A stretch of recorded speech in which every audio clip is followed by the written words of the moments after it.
아멘. 네, 오늘은 성서론 두 번째 시간입니다. 성경에 대한 이야기 두 번째 시간입니다.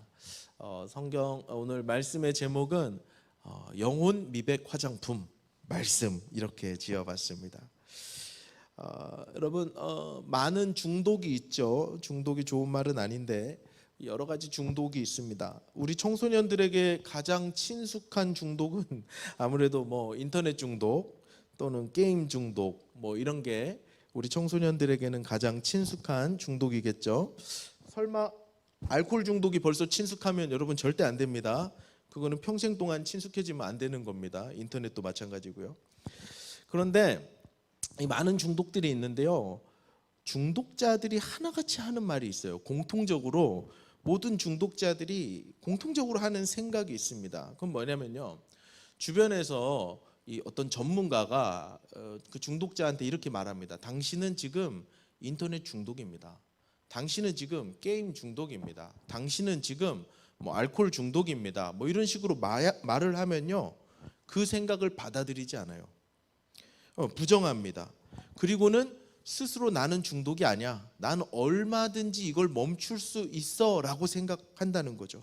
모든 중독자들이 거의 다 똑같이 이렇게 생각한대요. 아니, 난 지금 내가 좋아서 게임을 하고 있을 뿐 난 중독되지 않았어. 난 마음만 먹으면 당장 내일이라도 멈출 수 있어. 이렇게 생각한대요. 자신의 능력을 맹신하지만 그거는 잘못된 생각이라는 겁니다.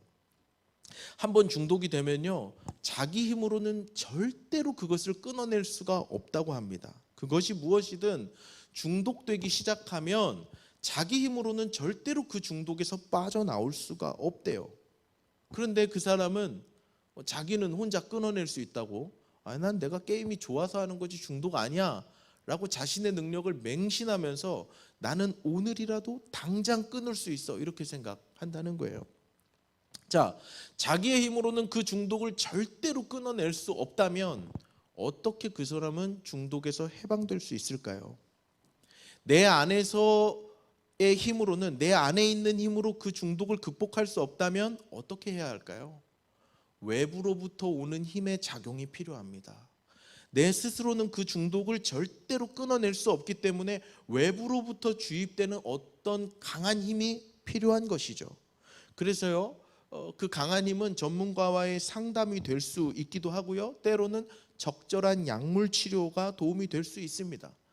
또는 치료 프로그램에 참여하면서 같이 중독된 사람들과 같이 치유 프로그램에 참여하는 것도 외부로부터 오는 힘이죠. 그러니까 모든 중독은, 그 중독을 끊어내는 힘은 내 안에 있는 게 아니라 외부로부터 와야 한다는 거예요. 자, 여러분, 죄의 문제도 이와 똑같습니다. 죄를 극복하고 싶어 하는 그 마음은 모든 사람들 안에 공통적으로 있는 하나님이 주신 선한 마음이에요. 죄를 짓고 나서 여러분, 와, 오늘도 죄 지었다, 할렐루야, 막 이런 생각이 듭니까? 아니면 내가 죄를 지었다는 것을 자각하는 순간 마음속에 아주 불편한 마음과 죄책감과 나 스스로를 향한 자괴감과 이런 것들이 밀려옵니까? 후자죠. 죄를 내 스스로는 이겨보려고 하지만 내 안의 힘으로는 그것을 절대로 이길 수 없습니다. 모두가 그것을 이기고 싶어 하지만 내 힘으로는 절대로 이길 수 없어요. 죄를 극복하는 것은요, 여러분, 여러분들의 의지의 문제가 아니라는 것이에요. 우리가 죄에 걸려 넘어지는 이유는 각자의 결단이 약하거나 의지가 약해서가 아니라는 것입니다. 우리는요, 객관적으로 인간은 죄와 싸워 이길 힘이 없는 존재들이에요. 인간 안에는 그 스스로 죄를 극복하고 끊어낼 만한 힘이 안에 없는 겁니다. 외부로부터 그 힘이 와야 돼요. 죄라는 바이러스를 극복해낼 항체가 인간에게는 없습니다. 죄와 싸워 이기기 위해서는 죄를 이길 수 있는 백신이 필요한 거죠. 죄의 항체는 무엇일까요? 죄의 백신은 무엇일까요? 죄와 싸워서 이길 수 있는 강력한 외부로부터 오는 그 힘은 무엇일까요? 우리가 죄와 싸워 이길 수 있는 유일한 방법, 유일한 항체, 유일한 바이러스 백신은 바로 하나님 말씀입니다. 우리 영혼을 깨끗하게 하고 아름답게 하는 영혼 미백 화장품은 오직 하나님 말씀밖에 없는 거예요. 하나님의 말씀이 내 안에 들어와서 항체를 형성해야 죄의 바이러스를 이길 수 있습니다. 하나님의 말씀이 없으면 결코 아무리 내가 의지적으로 결단하고 한다 해도 죄를 이길 수 없어요. 시편 119편 9절의 말씀인데요, 방금 읽었던 본문인데 우리 119편 9절의 말씀을 한 번 더 큰 소리로 읽습니다. 시작. 청년이 그 무엇으로 그의 행실을 깨끗하게 하리이까 주의 말씀만 지킬 따름이니이다. 시인이 이 119편을 적는 시인이 이런 고민을 한 거예요. 도대체 청년이, 혈기왕성한 청년이 무엇으로 그의 행실을 깨끗하게 할 수 있을까 자문합니다. 여러분, 이 질문은 뭐예요? 청년의 행실이 깨끗하지 않다는 것을 전제로 하는 거죠. 청년인 시인 자신의 행실이 깨끗하지 않은 그 모습을 보면서, 늘 죄에 빠져 살고 있는 자신의 모습을 보면서 괴로워하니까 이런 질문이 터져 나오는 거죠. 전사님, 이 말씀을 묵상할 때 아마도 이 시인은 청년이었던 것 같아요. 그리고 자신의 어떤 죄악 때문에 매우 괴로워했던 것처럼 보입니다. 그리고 자신 안에 있는 그 죄성들, 그리고 죄책감, 자괴감들이 자신을 너무 괴롭혔던 것 같아요. 그런데 하나님의 은혜로 하나님이 이 사람을 불쌍하게 여기셔서 진리의 빛을 계시해 주셨어요. 깨닫게 됐습니다. 하나님의 말씀에 죄를 이기는 능력이 있구나. 하나님의 말씀이 나의 영혼을 깨끗하게 하는 힘이 있구나 라는 것을 깨달았습니다. 여러분, 죄의 백신은 오직 하나님의 말씀밖에 없는 줄로 믿으시길 바랍니다. 할렐루야. 화면이 지금 괜찮은 거죠? 네. 죄의 백신은 하나님 말씀밖에 없어요. 의지가 아무리 강력해도 이길 수 없습니다. 거룩한 삶을 살고 깨끗한 삶을 살려고 발버둥 쳐봐도 하나님의 말씀이 없으면 안 됩니다. 절대 안 됩니다. 예전에 그런 신문 기사를 본 적이 있어요. 한 수도자가 특정 종교인이었는데, 또 특정 종교를 말하면 비방하는 것 같아서, 한 수도사가, 어떤 종교인이 자신의 마음을 성결하게 하려고 15년 동안 수도 생활을 했습니다. 자신 안에 들어오는 이 음란한 생각들과 싸우기 위해서 15년 동안 수도 생활을 하면서 바위 위에서 15년을 살았대요. 놀라운 일이죠. 엄청난 결단이죠. 여러분들 안에 있는 이 죄와 싸우는 마음을 떨쳐내기 위해서 이렇게까지 고민해 본 적 있습니까? 바위 위에서 15시간이라도 기도해 봤습니까? 이건 대단한 의지입니다. 강력한 의지입니다. 산속에 들어가서 사람이 없고 아무도 없고 이성이라고는 찾아볼 수도 없는 그곳에 가서 15년을 살았어요. 수도 생활의 끝에 결론이 무엇일까요? 유혹은 보는 것으로부터 오지 않는다는 것이에요. 내 안에 그 음욕이 생성되고 있다는 것이에요. 보는 것은 산속에서 차단할 수 있을지 모르지만 내 안에서 끊임없이 일어나는 죄에 대한 열망은 끊어내지 못했다라는 것이죠. 왜요? 말씀이 없기 때문이죠. 죄는 의지로 극복하는 게 아닙니다. 죄는 결단으로 극복하는 게 아닙니다. 죄는 하나님의 말씀으로 극복하는 거예요. 사랑하는 여러분, 여러분들의 마음속에 말씀이 얼마만큼 가득하느냐에 정확하게 반비례해서 죄는 적어질 수밖에 없습니다.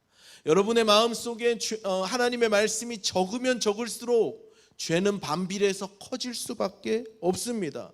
하나님의 말씀에 가까이 가면 갈수록 죄로부터의 거리는 상대적으로 멀어지게 됩니다. 하나님의 말씀으로부터 멀어지면 멀어질수록 죄로부터의 거리는 상대적으로 가까워지는 거예요. 한쪽에는 하나님 말씀이 있고 한쪽엔 죄가 있습니다. 가까이 가는 만큼 우리는 죄에서 멀어지는 것이죠. 그러므로 사랑하는 TIC 형제 자매 여러분, 죄를 이기고 싶다면, 하나님 앞에서 거룩하고 깨끗하게 살고 싶다면 방법은 하나예요. 하나님 말씀을 붙잡는 겁니다. 하나님의 말씀을 가까이 하는 겁니다. 우리 지난주에도 나눴죠. 하나님의 말씀을 가까이 하는 것 말고는 죄를 이길 방법이 없어요. 방법이 없습니다. 내가 악해서 그런 것 인간이기도 하지만 그냥 인간이 그런 거예요. 인간에게 흘러내려오는 이 원죄의 바이러스는 인간을 죄에 대해서 무기력하게 만들어 버렸습니다. 결단의 문제가 아닌 것이에요. 인생을 막장으로 살아가던 청소년이 한 명 있었습니다. 근데 이 청소년이요, 꽤 공부도 잘하고 능력도 있고 아버지가 이 청소년을 이렇게 밀어줄, 서포트할 만한 재력도 있고 꽤 괜찮은 집안에서 살았어요. 그래서 이 아버지가 이 소년의 가능성을 보고, 남자아이였는데요, 16살에 멀리 해외로 혼자 유학을 보냅니다.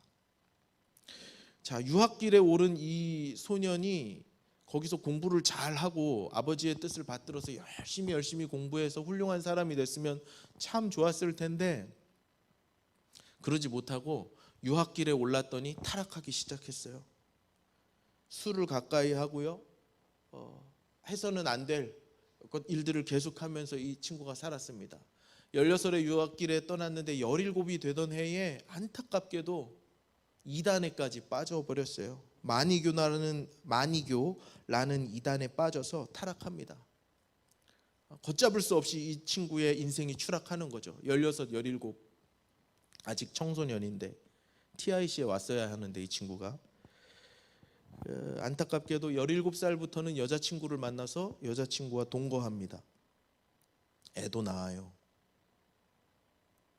삶은 엉망진창이 되었죠. 전도 유망한, 과학고를 갈 수 있을까 말까 하는 그 아주 전도 유망한 16살이 청소년이 유학길에 올랐더니 인생이 완전히 피폐해진 겁니다. 그런데요, 이 소년이 하루아침에 그 인생이 완전히 뒤집어지는 놀라운 일을 경험하게 됩니다. 자신이 죄악에 찌들어 살던 그 모습이 이제는 역겹고 더럽고 내가 왜 그렇게 살았을까 하면서 한순간에 뒤집어지는 역사가 일어나는데, 그 이유가 무엇이었을까요? 하나님의 말씀 한 구절을 들은 거예요. 그 말씀이 이 사람의 심령 깊은 곳에 와서 새겨졌습니다. 그 말씀이 로마서 13장 13, 14절에 있는 말씀이에요. 제가 읽어볼게요. 여러분 듣기만 하세요. 이 친구가 그렇게 타락하던 삶을 살다가 한 구절 말씀에 인생이 부딪혔는데 그게 이 말씀입니다. 들어보세요. 낮에와 같이 단정히 행하고 방탕하거나 술 취하지 말며 음란하거나 호색하지 말며 다투거나 시기하지 말고 오직 주 예수 그리스도로 옷 입고 정욕을 위하여 육신의 일을 도모하지 말라. 이 한 구절의 말씀이 이 소년의 마음속에 확 박히는 순간 정말 시궁창같이 살았던 이 사람의 모습이, 이 사람의 삶이 하루아침에 변화하게 됩니다.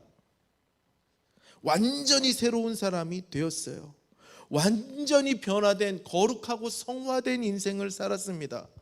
자신의 추악한 삶을 회개하고 다시 하나님께로 돌아오기로 결정하고 예수님 같은 삶을 삽니다. 여러분, 이 사람이 누군지 아세요?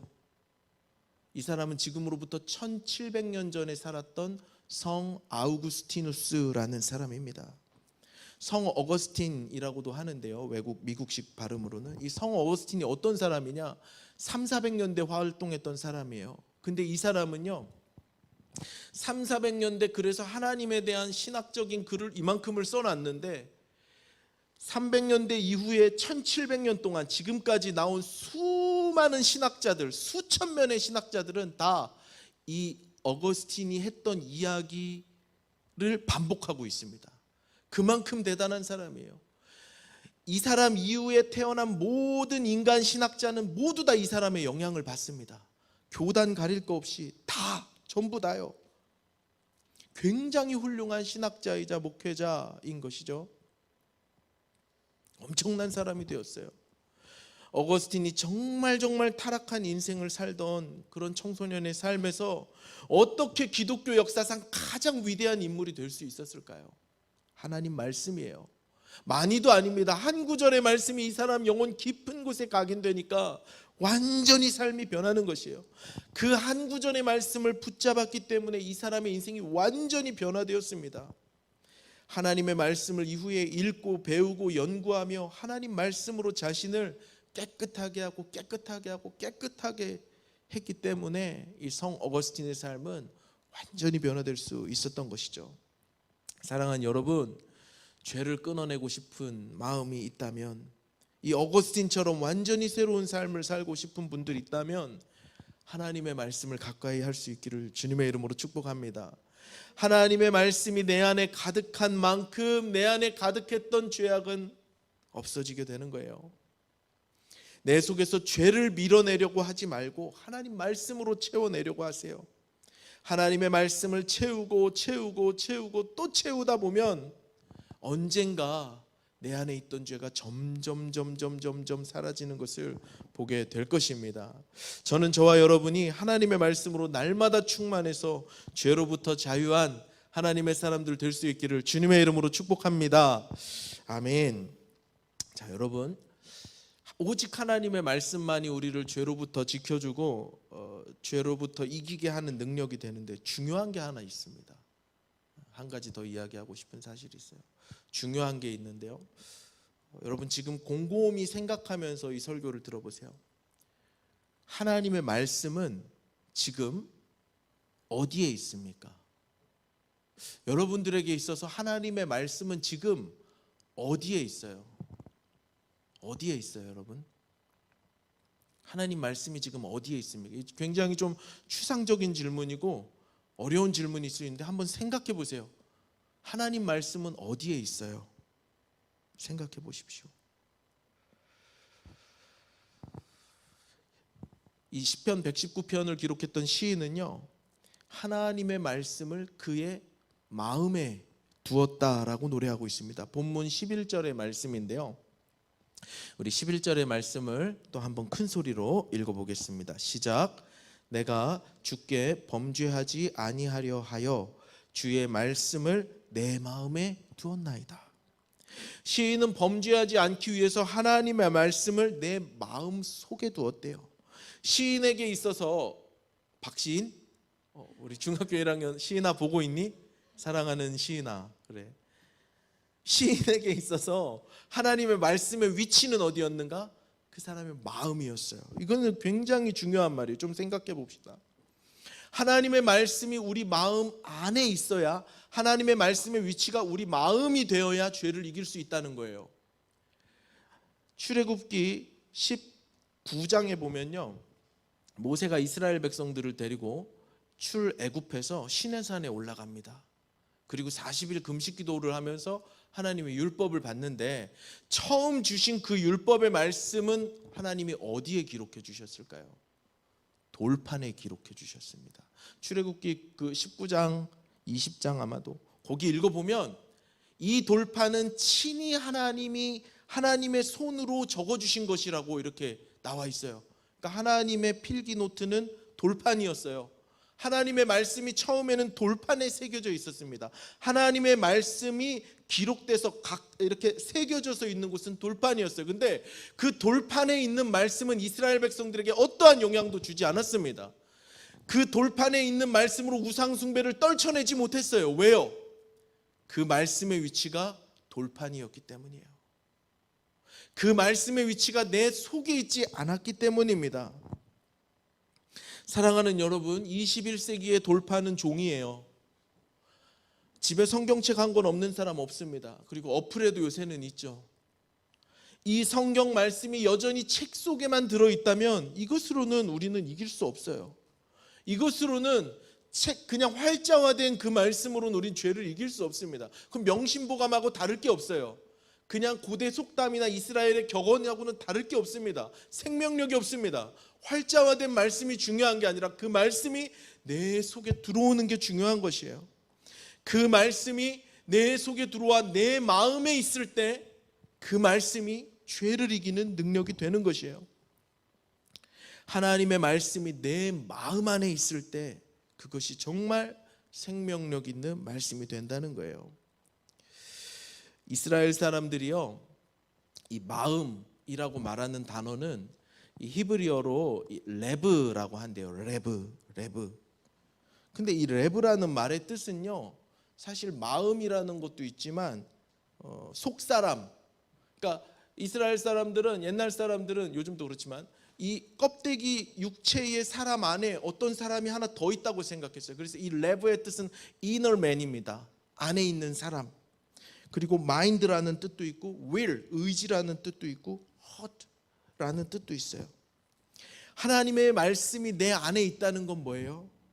내 속에 존재하는 어떤 것 안에 가득하다는 거예요. 그래서요, 이 마음이라는 말은 심장이라는 말과도 동의어인데요. 그래서 종교개혁자 500년 전에 살았던 종교개혁자 깔뱅은 이런 고백을 했어요. 하나님, 나의 마음을 주님께 드립니다. 이런 고백 많이 하잖아요. 이 말을 그대로 바꿔서 하나님, 제 심장을 주님께 드립니다. 이런 고백까지 했어요. 하나님이 우리의 마음 안에 있다는 것은 뭐냐? 생각 안에 있다는 말이 아니에요. 하나님이 내 마음 안에 있다는 이 마음이라는 뜻은 뭐냐? 내 존재라는, 내 삶, 내 존재 가장 깊은 곳에 있는 그것, 그 안에 있는 거예요. 마음은 생각이 아니죠, 여러분. 이거를 잘 표현하고 싶은데 표현할 방법이 없어요.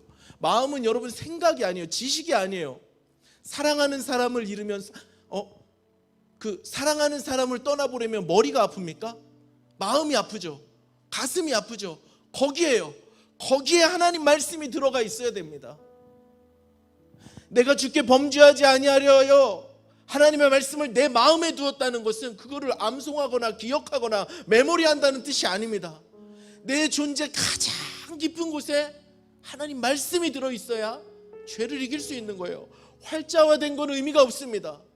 지식으로 남아있는 말씀은 생명력이 없어요. 머리에 있는 말씀이 마음으로, 가슴으로 내려와야 돼요. 내 존재 깊은 곳에 뭐가 있는지 모르지만 옛날 히브리 사람들은 그걸 심장이라고 생각했던 거예요. 그 심장하고 똑같은 말이 마음입니다.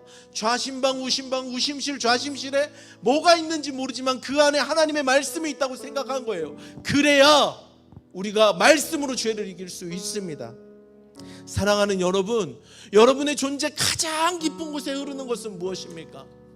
여러분 존재 가장 깊은 곳에 하나님 말씀이 있어야 그게 살리는 말씀이 되는 거예요. 어거스틴의 인생이 한순간에 바뀔 수 있었던 건 로마서 13장의 말씀이 그 사람의 가장 존재 깊은 곳에 한순간에 밀고 들어왔기 때문이죠. 어젯밤에요, 설교를 마무리하고 있는데 제 아들이 이제 제 설교 준비하는 방에 들어왔어요. 그래서 이제 잠깐 핑계 삼아서 저도 의자에 앉아 있으면 허리 아프잖아요. 뚱뚱한 사람은 더 아파요. 얘들아, 살찌면 안 된다. 그래서 이제 아들 핑계 삼아서 바닥에 잠깐 누워서 아이랑 이런저런 얘기 주거니 받거니 했는데, 아이한테 이 설교 때문에 물어본 건 아니고 갑자기 그 질문을 하고 싶었어요. 아들한테 물어봤어요. 하민이 마음속에 뭐가 있어? 이렇게 물어봤어요, 제가. 그냥 아들이 그렇게 말하는 거예요. 생각도 안 하고 하민이 마음속에 뭐가 있어? 이러면 우리같이 타락한 어른들은 한참 생각합니다. 이 질문자의 의도가 뭘까를 막 생각하면서 내 마음속에 있는 거 뭐가 있다고 말해야 내 이미지가 괜찮아질까 막 이렇게 생각하면서 하는데, 아이들은 그런 게 없죠. 필터링이 없죠. 하민이 마음속에 뭐가 있어? 말하자마자 1초도 안 바로 대답했는데 우리 엄마 이렇게 말하는 거예요. 코끝이 찡해지더라고요. 그래서 주방에 있는 아내한테, 여보, 하민이 마음속에 뭐가 있어? 이렇게 물어보니까 뭐라 그랬는지 알아요? 몰라요. 우리 엄마가 있대요. 감동했어요. 그러면서 전 아빠잖아요. 그 마음속에 전 없잖아요. 서운해서. 하민아, 그럼 아빠는 어디 있어? 이렇게 물어봤는데 아들이 그러는 거예요. 이것도 생각도 없이 답하더라고요. 내 심장에 있어 그러더라고요. 깜짝 놀랐어요. 그런데요, 그 순간 논리적으로 받아 적을 수 없고 설명할 수 없는 많은 하나님 말씀이 들렸는데, 여러분, 영유아기 때 엄마라는 존재는 어떤 존재인지 아세요? 특히 영아기 아기들에게, 유아기 아기들에게 엄마라는 존재는 이 아이가 상상할 수 있는 우주의 끝이 엄마예요. 엄마라는 건 이 아이의 전 우주 전체입니다. 그러니까 그때 하나님 음성이 저에게 들리는 거죠. 그리고 이 말씀이 새겨지는 거죠. 사랑하는 여러분, 우리가 상상할 수 있는 모든 끝에 뭐가 있어야 돼요? 우리는 엄마가 있으면 안 되죠. 그 유아기 아기들이나 하는 대답이고, 그건 예시로 듣는 거고, 우리가 상상하고 생각하고 우리가 사유할 수 있는 모든 지평의 끝에 하나님의 말씀이 있어야 되는 거예요. 내 존재 가장 깊은 곳에, 그 심장에 하나님의 말씀이 있어야 한다는 것입니다. 사랑하는 여러분, 하나님의 말씀이 저의 존재 깊은 곳에, 여러분의 존재 가장 깊은 곳에 있기를 주님의 이름으로 축복합니다. 마지막으로 여러분, 한 주 동안 또 과제를 내드릴게요. 지난주 과제 다 하셨죠? 이번 주 과제는요, 여러분들의 말을 점검해 보는 거예요. 여러분들의 입술을 점검해 보는 겁니다. 한 주 동안 여러분들이 무슨 말을 하고 사는지 한번 생각해 보세요. 예수님이 옛날에 이런 말을 했어요. 야, 니들 마음속에 가득한 거, 니들 속에 가득 들어있는 게 입으로 나올 수밖에 없다, 이런 말씀하셨어요. 여러분, 한 주 동안 살면서 내 이야기 속에서, 내 대화 속에서, 내 친구와 대화 속에서, 카톡 속에서, 인터넷 댓글 속에서 하나님의 말씀이 얼만큼 등장하는지 한번 살펴보세요. 그게 우리의 현 주소예요. 한 번도 하나님의 말씀이 내 입 밖으로 나오지 않는다면 하나님 말씀은 멀리 있는 거예요. 내 마음에 하나님 말씀이 있는 게 아니라 그냥 활자화된, 기록으로 된, 돌판에 새겨진 그 말씀, 그거밖에 아닌 거예요. 내 입술에서 하나님 말씀이 말끝마다 터져 나와야 돼요. 기승전 말씀이 돼야 합니다. 우리 마음에 가득한 그 말씀이 나와야 하는 것이죠. 사랑하는 여러분, 저와 여러분의 삶이 하나님의 말씀으로 가득할 수 있기를 다시 한번 주님의 이름으로 축복합니다. 아멘.